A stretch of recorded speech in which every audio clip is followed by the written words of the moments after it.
go. All right, Haley, what you got? Okay, so with going back to school last week, like I'm struggling with like waking up in the morning and deciding like if I really am just tired and like my body needs to sleep, or if I'm just like making an excuse to not do the workout.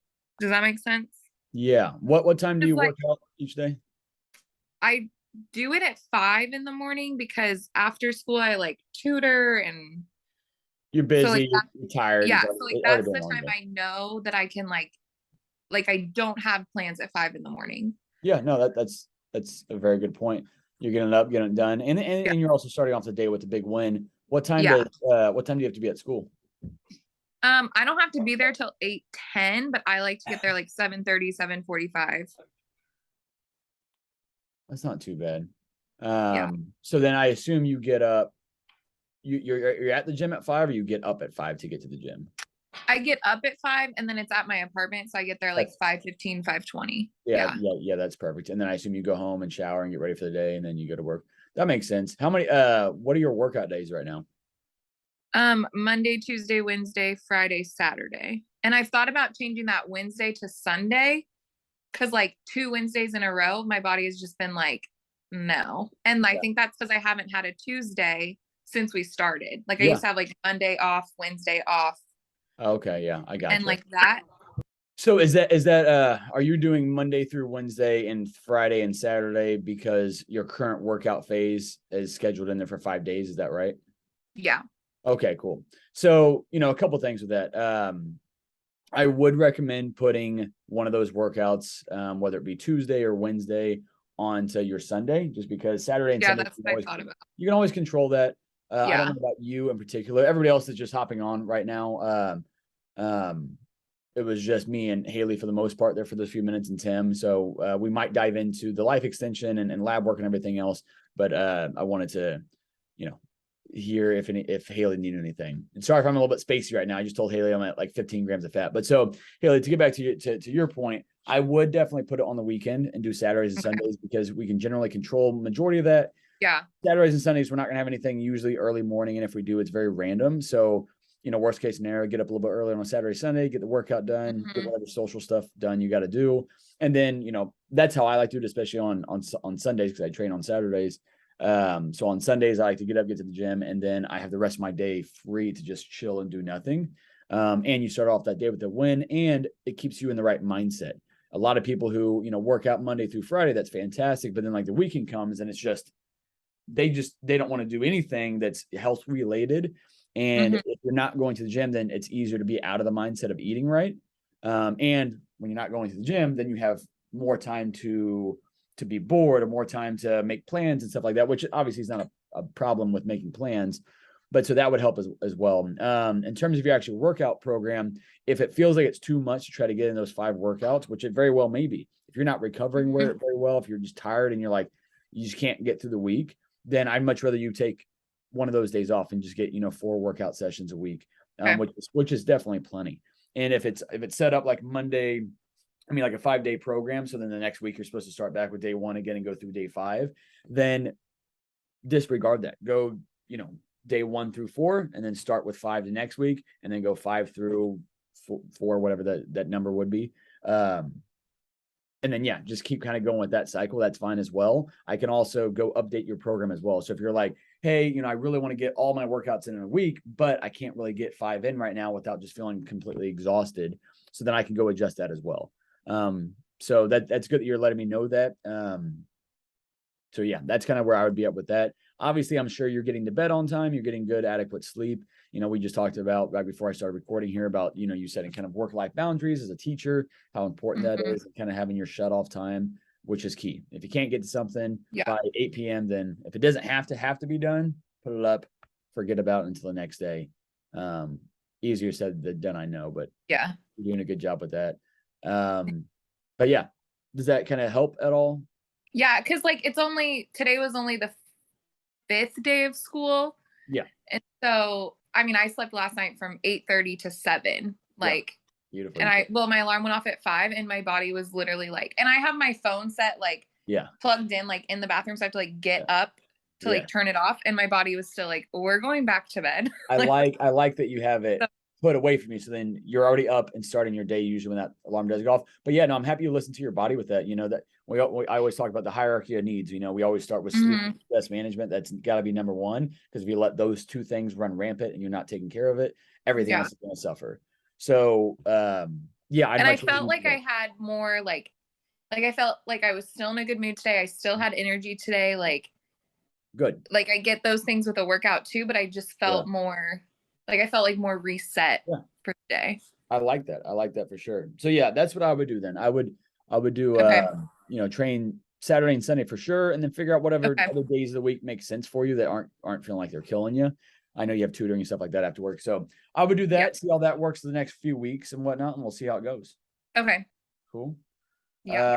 Okay, cool. So we got 4 people here, so we can go ahead and dive into what I planned on talking about, which is getting lab work done.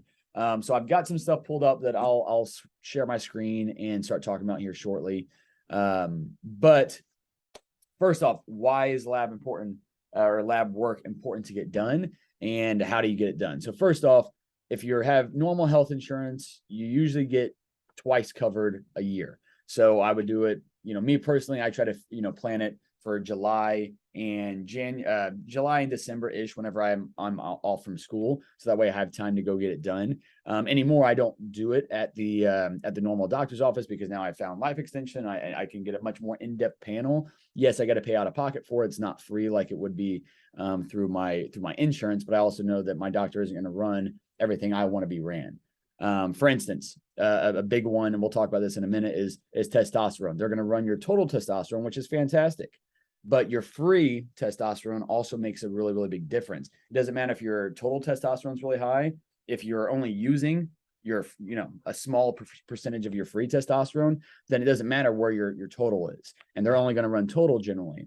And, you know, if you ask your doctor to run certain things, you know, I've asked a lot of you guys to, hey, get this thyroid checked out. Like, your TSH is this, but we don't know about your T3 or your T4 or your reverse T3 and all these different things. And most doctors, if they're general doctors, they're not really specialties in anything, then they're not going to run these labs, because then they're responsible for taking care of them if something is out of whack. So if they don't know a whole lot about it, they're either going to refer you to a specialist, and then you're going to be paying a whole lot of money out of pocket for all that stuff. Or they won't know how to make the adjustment with it. You know, obviously I still like to go to the doctor and get my other blood work done, you know, red blood cells and all that type of stuff, just normal basic lab work done, because I'm not very, very familiar with that type of stuff. More so the hormonal, just the metabolism and hormones and everything that's going to affect your weight loss and overall longevity of health. But yeah, so I would definitely take advantage of at least getting, you know, twice annually lab work done through your doctor, and get that knocked out. And that way you can at least monitor some of those things. You know, what I always like to say is, what gets measured gets managed. So if you're consistent with that, then you can look at things. If something's out of whack, if whatever scores are really high or really low, then you can look at your lifestyle with it. They usually won't necessarily ask you about your lifestyle. I've never had a doctor that said, hey, how's your stress? How's your sleep? How's your nutrition? They might give you very, very basic and vague things, but they're not going to go in depth about it. They're not going to really help you out very, very much with that. Usually it's, hey, let's cut out some red meat. Let's maybe cut back on the salt or the sugar or whatever the case is. And then maybe, hey, here's a prescription that I want to put you on for this. And ultimately, none of us want to take medication, have to be tied to that. Now, obviously, the opposite end of that spectrum is maybe having to take more supplements. But I would rather take something that's more natural, that's herbal remedy of some sort, you know, just normal vitamins and stuff that I might be deficient in, versus a medication that's just masking whatever that symptom is. Not that medication's bad, not that type of stuff is a negative thing, but, you know, let's always look for what's the natural way we can do a lot of this stuff and fix it just through lifestyle changes, versus take this pill and now you're going to feel better and now things are going to be in check. So those are some of the reasons why it's super important to get it checked.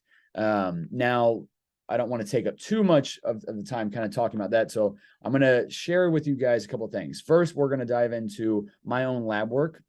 I got some done last July. I got some done earlier this fall, or this last spring. And really not a lot of stuff was out of whack. So we'll kind of talk about that. And then I'm going to show you kind of what it looks like to get a lab review done and the process of all this. So first off, I've sent a lot of this information to it. It's on a lot of people's supplement plans about how to go about ordering your lab work. So it's done through Life Extension. It's a supplement company, but they also provide lab services and stuff like that. So essentially, they'll send you the lab rec form, and then essentially you take that into a lab corp at your convenience. First thing in the morning is always the best thing to do it. If you're a female with a menstrual cycle still, then you want to do it on your 21st day of your menstrual cycle. But aside from that, just do it fasted. You want to try to keep your stress very, very low that morning. So ideally not doing it as you're rushing out the door to try to get to work and you're trying to do this first, because you're going to be high stress and that's going to throw off and skew some numbers. Wake up, you can have some water, but don't eat. And try to do it first thing in the morning. Don't wait till noon. Don't wait till 4 in the afternoon. Everything is going to be wacky. And plus it's hard to fast until that point anyway. But so then essentially, once you get that paperwork from Life Extension via the mail or email, then you take that paper in to LabCorp. They'll run the things. They'll send it over to Life Extension, and then you'll get usually results back in about a week or two. And then once you send that over to me, you just forward it once you get it. And then it's usually about a week to 2 week turnaround. I try to get it done faster. Just depends on what all I have on my plate at the moment. But then I'll get you a lab review and we'll talk about that here in a second. So let me go ahead and share my screen. And we'll dive into this pretty quickly. I know that we're going to be running out of time in about 20 or so minutes, so I don't want to spend a crazy amount of time on this. All right. So here are my lab results from, what is this here? July 2nd of 2021. So you'll see here, there's a lot, they have their ranges. So they have like normal doctor ranges. What I want to say about this really, really quick, most of these are fine ranges, but like, let's look at testosterone really quick. Where's it at here? Testosterone right here. So this says the reference range that they want to look at, that a doctor is going to say you're a-okay for total testosterone, is 264 to 916. 264, you're going to have no libido, you're going to have no energy. Your strength is going to be plummeted. If you've ever had your lab test done and you're really, really low like this, I'm sure you're feeling a lot of the symptoms of that. This would be somebody who's maybe, a 70, 80-year-old man is what that number is going to be, that 264. 916 is pretty good too. It can definitely be higher than that as well, even as a natural male, meaning you're not on enhanced supplements or anything else. So notice this range is giant, 264 to 916. That's a huge, huge range. So they're just taking, you don't have a disease necessarily from testosterone on the high or the low end. And then, so if you kind of fit in that middle, they're going to tell you that you're okay. And ultimately that's not the case at all. So I have my own optimal, lab ranges that I've gotten from different courses and things that I've done. So I have kind of my little tables of all that stuff. So I look at that, and then we make a decision whether it's lifestyle related or supplement related or nutrition or whatever the case is. A lot of time we're talking about stress and fixing our gut health first, so we can improve all this stuff. But so let's look at a couple of the numbers that were off at this time. My AST, ALT, these are enzyme numbers in your liver. These are really not that high. It's higher from what their reference ranges are, but they're really not that high. And also most of the time, like if I trained the day before, which I'm sure I did because I didn't think about it ahead of time, those numbers are also going to be up. If you're eating a really high protein diet, which I'm sure I was at the time, I know I am now, then those numbers are also going to be up a little bit higher as well. But again, just stress and training will also kind of bump those numbers up. So these are not crazy. I think that they went up a slight amount over the time, but I also wasn't supplementing to try to fix those things. So we'll kind of talk about that in a little bit. Let's see here. White blood cell count is always just kind of right at the bottom there. DHEA is low. So again, I'm not going to go into the depth of what the optimal numbers are, but I'm just looking here at the different things. My TSH is a little bit high at the time. Now I was probably in the middle of a kind of a cut. So my TSH, which is a thyroid stimulating hormone, was probably a little bit high at the time. It's still a little bit elevated, which I don't like that, especially going to comp prep. But as soon as this comp prep is done, I'm going to 100% focus on getting my thyroid back in an optimal position with that. So again, this is all from last year. Insulin's in at 4.6. That's in the perfect range. I want you guys to notice this though. So look at insulin. It won't let me highlight. Oh, there we go. Just let me highlight it. their reference range for insulin is 2.6 to almost 25. Almost 25 is you're insulin resistant, which there's a whole myriad of issues that are going to come with that. I'm at 4.6. The optimal range is 2 to 6. So if you're above 6, you're headed towards insulin resistance, which is definitely not where we want to be at. We want to be insulin sensitive. So again, if you're at 24, you're way high. That's like 4 times the amount that you should be. And again, if you were at 23, or if you're at 24.8 or 24.9, they're going to say, hey, you're good to go, even though you're headed towards having some issues down the road. Now we'll flash forward to the next one that I did April 15th earlier this year.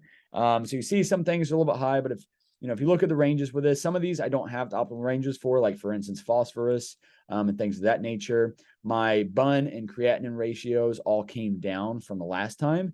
So that was definitely a good thing. AST, ALT, like I said, went up a little bit, and that's right now I'm supplementing with TUDCA and glutathione and a couple other supplements that are helping bring that number down. So when I get my next labs done, I'm excited to see where those numbers are. Obviously, coming out of prep, eating a lot of food, training really intensely, it might not have been too affected, but once I kind of get back into a healthy spot, that'll be a good thing. So here's one thing I want you guys to look at is testosterone. So back over here on this side, we'll go back to the testosterone where it was, because my test was fairly low. I mean, it wasn't plummeted, but it was at 649. As a natural 28-year-old, should be higher than that. So I started supplementing with boron and got that up to 794. So what was that increase? I increased my total testosterone by about 150. Now, even though I increased that, I had mentioned free testosterone earlier, and this is where I'm at with free testosterone. I'm at 9.4, and I was at 9.9. So what that tells me is that even though my total test went up, my free test did not go up. So that didn't really help me anywhere. And so a supplement that I've been taking ever since I got these labs done is stinging nettle. I just take, I think, 750 milligrams a day, 3 different capsules. I just take one breakfast, lunch, and dinner.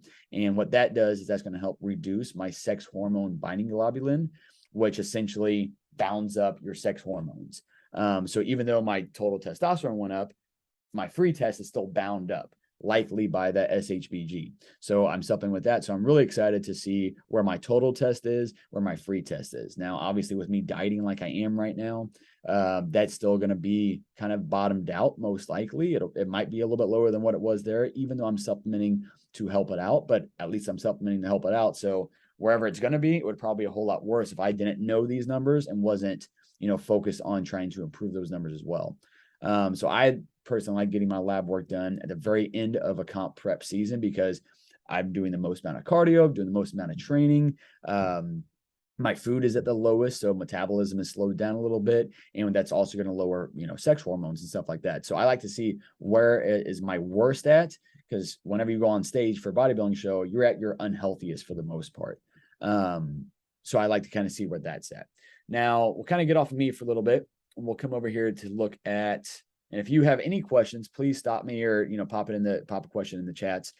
So this is some examples of what my my lab reviews will look like. The first page is just an acknowledging that I'm not a medical professional, I'm not a healthcare professional, I'm not licensed in any of these fields. This is all through, and you can see right here, I've gained my education through various books, courses, certifications, mentors on these topics, everything else with it. I always recommend that every diet plan or every nutrition, thing we talk about, or anything that I send over to you, same thing with workout programs, and definitely same thing when we're talking about supplements and hormones, is I want you to go talk to your doctor about all this stuff. Again, I'm not a registered dietitian, so what I'm giving you are recommendations. I'm giving you examples of what you can do with this stuff, but it's up to you to go take this into your doctor. Now, I'm not going to do anything that's going to be crazy out of left field with it. So always keep that in mind, but that is always kind of it's almost like a financial warning. I got to say that. So the plan here. So this was, I don't know who this was, but so this is kind of a detox plan that we're doing with it. So before once you get this plan, a diet plan, so I've got like the detox diet plan, I got the detox supplements, and then hormonal support diet plan, hormonal support supplements as well. So what we usually do, and what I've definitely started doing more and more of, is first starting off with detoxing the gut and making sure that that can, number one, be optimized. So if you're having any gut health issues, we want to take care of that first, because you're not going to be absorbing things. You're not going to really get a lot of the effects of the hormonal support supplements and things of that nature, and all those vitamins and minerals that we want to take in to help boost those numbers up. So if you're not digesting correctly, if you're not absorbing nutrients correctly, then there's no point in taking all that stuff. So we want to start with a detox first in terms of your gut. When I say detox, I don't mean, do a water cleanse or a juice cleanse. I mean, we're just going to take out some inflammatory foods, and we're going to start focus on the things that you need to focus on to improve your gut health. So as you can see here, and everybody's going to be a little bit different. This is just kind of an outline of it, but we'll do a 4 to 8 week gut health protocol with it. If you have absolutely no gut health issues, we might not start with that at all. We might just dive into it. But if you're saying anything with it, I still want to do probably at least one short little round, even if it's just 2 to 4 weeks long, and knock that out. And then the next phase then is to go into the hormonal support supplements. So I'm not going to get super into all this stuff right here, because everybody's going to be totally different. If we are doing a detox phase like this, then I'm going to ask you, especially if you've been training intensely, to back off the training just a little bit, not go nearly as hard as you see here, stopping 3 reps shy of failure on everything. So you're not going super crazy with your workouts and stressing out your body. Looking here now. Same thing with like high intensity interval training. If you're somebody who likes to go to Orange Theory and do, these high intensity boot camp classes during this detox phase, we don't want to stress out your body. We want to get you in the parasympathetic mode. We want you to be resting and digesting. And so that's why we want to back off the intensity, back off of the stressors that you can control. Can't ask you to quit your job, obviously. Can't ask you to put your kids away and not deal with them for a full month, but the other controllables, your training, your sleep, going on walks, getting some sunlight, all those types of things. Now this, and then here at the bottom here is where I kind of highlight all the things that we need to work on. So I'm not going to pull up this person's exact life extension lab work just because I can't erase their name on it. But these are the main takeaways that I found in it. The things that we need to improve that are not necessarily in optimal ranges. Not that any of these are necessarily horrible. Some of these are out of whack, and we really need to get those in check. Some of them are just right on the cusp. And so it's just something we want to kind of be mindful of and kind of monitor over the course of maybe our next round of lab work, see if it went up, see if it went down, see if it's in range or out of range. But so let me just kind of walk through these really quick.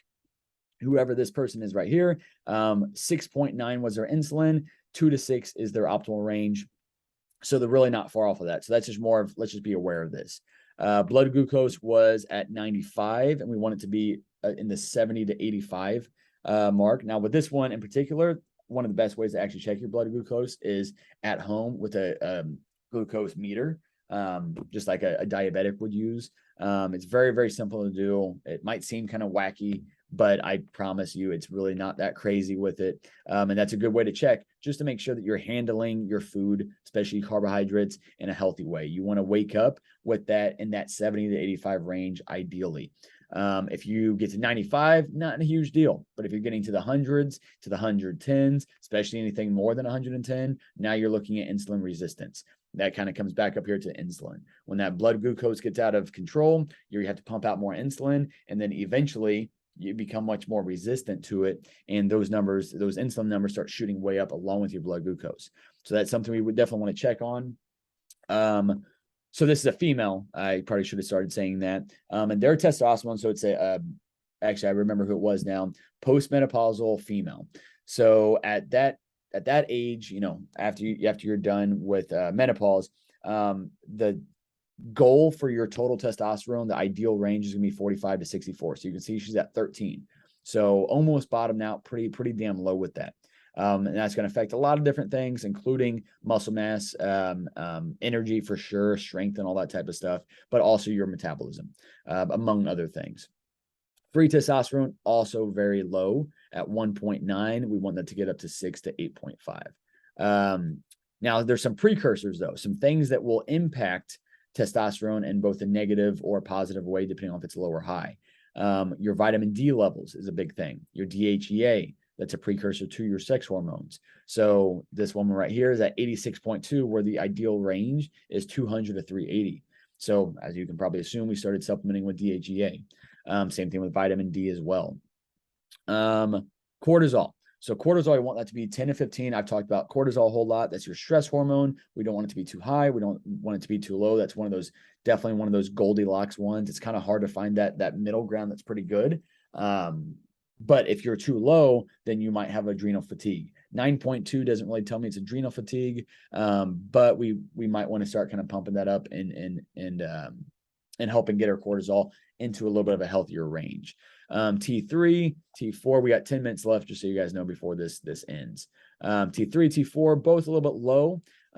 So New Ethics makes a couple different supplements. They make Thyro Boost Essentials, which is just micronutrients, essentially vitamins that are going to help support your thyroid. Then you got Thyro Boost, and you have Thyro Boost Plus. Thyro Boost Plus is more like a thyroid medication type replacement that you could do. So if you need something much more stronger, that's where you would go. If you're just a little bit low on like your T3 or T4 right here, then we can just stick with the essentials and not go too intense with it.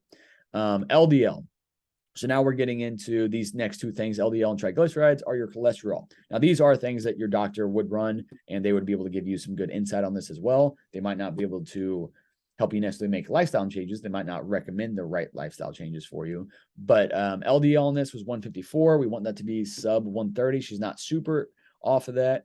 I think her total cholesterol was like 230 or 240, if I can remember correctly, which is really not a problem. Like you can be above 200 and it's not going to be a huge issue, but we want the ratio to be correct. So we want a lot more HDL, want a lot less LDL. Her LDL was a lot higher than her HDL was. Her HDL was in range, but her LDL was pretty high with that.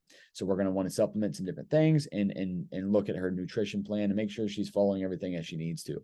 Triglycerides, really not high, 60. Optimal is sub 50, but 60 is really not a bad thing.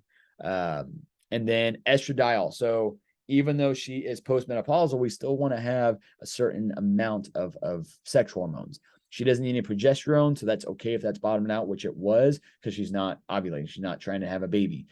She's postmenopausal at this point. But estrogen, as you can see here, 30 to 50 is the range we want to get it to. She's sub 5 right now. So that's definitely one of those things we want to focus on. So then the next thing you would see on this, if you had a lab panel done or a lab review done, is your name on here with the lab write-up. And then we're going to come over here and you click on that, and then it pulls this up. So I took out the person's name, obviously.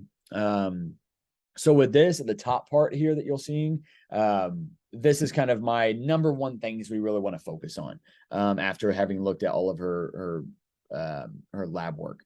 And then here you'll see, so we've got the number that was ran, so blood glucose. Then we have hers at 95, and then we have the optimal range here, so you can see where you're at and where we want to be at. Then what we talk about is the what. So what is blood glucose? So the what is fasted measurement of glucose levels in the blood, serum, or blood spot. This is your blood sugar, essentially.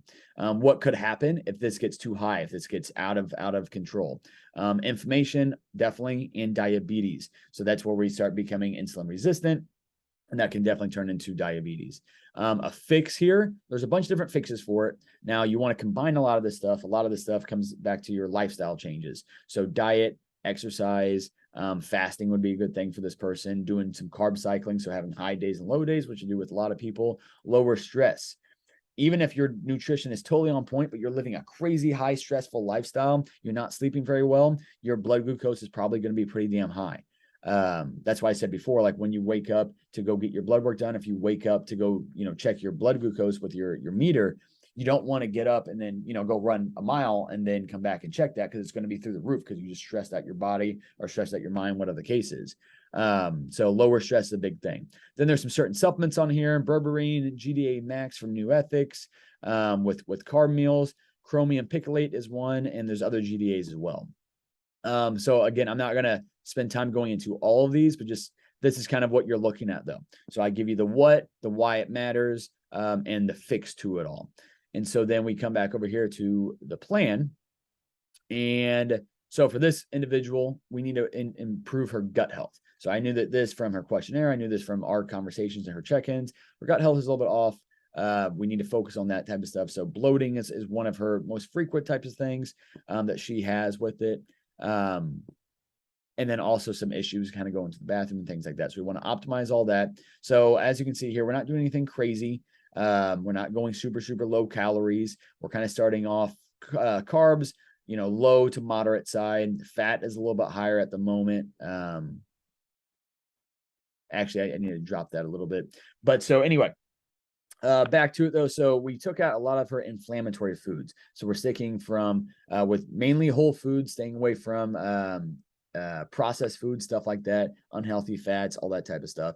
Any excess added sugars in food, we're staying away from all that.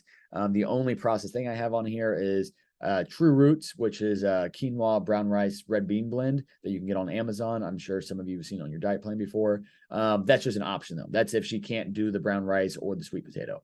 So that's her plan that she's going to kind of follow with that. And then we have the detox supplements here. So I give her a gut health protocol that we're going to follow, and boom, she follows that. She knocks that out likely in the next, about a month is the time frame that we're going to kind of shoot for.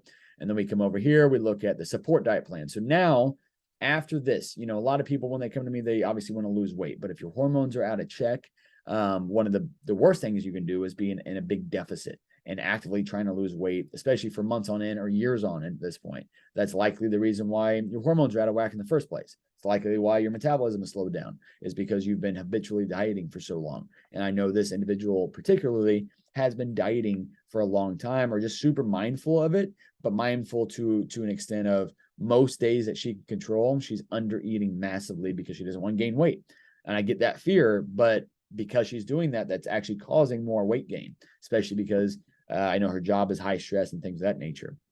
So on this right here, simple diet plan, similar to what her detox one was, but now we have some different foods in there. I'm giving her, here I've got gluten-free bread. So, when we start, especially the detox side of things, we want to stay away from those inflammatory foods. That would be things, especially like dairy, like for sure alcohol. That's one of the number one things that you got to stay away from, especially during this detox phase. If you drink 2 weeks in, it's going to kind of reset everything. So, that's why I want to hop on a phone call with you or whoever I'm doing this plan with, so that I can kind of make sure your mindset is framed for what we got to kind of focus on right now and how strict we got to be with this. If we're already strict, when we start this plan, we got to be even more strict than what we were before. But again, it's temporary sacrifices so we can get to the long-term changes, the long-term results we want to get to.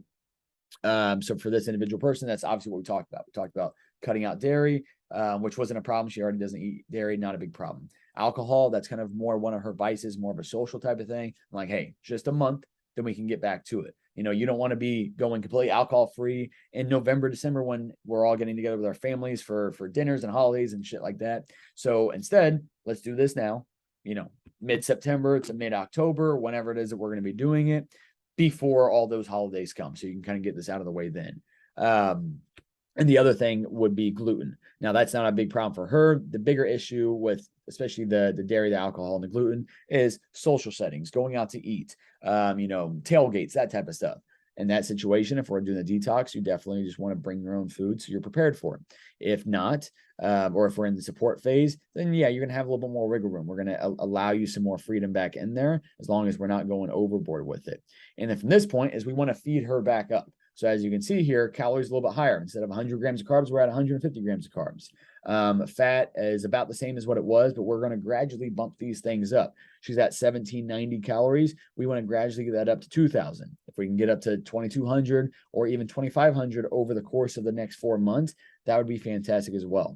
And so ideally, we got about a minute and a half left here before it cuts me off. I was going to dive into some more of these things. So she has her hormonal supplement support there. I had some other client ones I was going to go through here, like this person right here. Cortisol was bottomed out at 6.6. She probably does have adrenal fatigue. And so we obviously started working on that. So anyway, though, so I'm losing my train of thought here for a second. Either way, though, it is a process to fix some of this stuff. but it's definitely well worth it. And then again, once we start making some of these changes, we see improvements with it. We retest in about 5 to 6 months, usually after consistency of working towards it. And most times those numbers are going to be improved. So I'm excited to do more of these talks. If you have any interest in this, definitely let me know. But those of you that are here, especially right now, Haley, Krista, and my mama, thanks for being here. And I will see you guys later. Have a good Wednesday.